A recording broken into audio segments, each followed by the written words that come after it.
Cześć, jestem Liana i witam Cię w moim nowym programie Szkoła Charakteru. Dzisiaj pogadam sobie o równouprawnieniu, gdzie kończy się równouprawnienie, a gdzie zaczyna się głupota. Znacie na pewno nasz profil, skoro tutaj jesteście, konto i na YouTubie, i na Facebooku, Kapten Salsa. I teraz, do czego dążę? Jestem jak najbardziej za równouprawnieniem. Jeśli chodzi o prawa kobiet, wiecie, odnośnie pracodawców, że kobiety powinny być tak samo traktowane jak mężczyźni na tych samych stanowiskach, z tym samym doświadczeniem, z tą samą wiedzą. To samo jeśli chodzi o głosowanie i tak dalej. Wszystkie te podstawowe prawa, wiecie, które po prostu są oczywistością. Wiele miejsc na świecie jest jeszcze takich, gdzie te prawa nie są równe.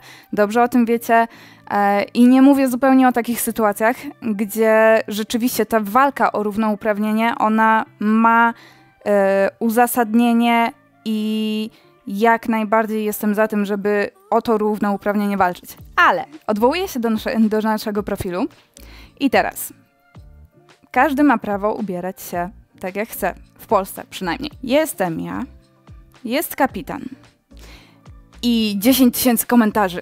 Liana, zakryj dupę, ubierz spodnie, kapitan, dlaczego ty w końcu nie wyskoczysz w stringach, skoro Liana jest w stroju kąpielowym, to ty też powinieneś być i tak dalej, i tak dalej. No i teraz słuchajcie, równouprawnienie polega między innymi na tym, że ja jako kobieta mam prawo ubrać się tak jak chcę, kapitan jako mężczyzna ma prawo ubrać się tak jak chce, a wam nic do tego.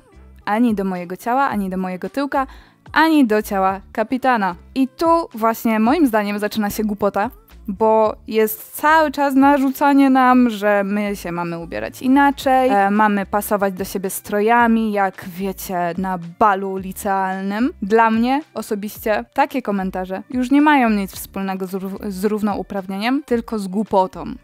Gdzie waszym zdaniem jest ta granica? I czy rzeczywiście ona jest przekraczana w takich komentarzach? Dajcie znać.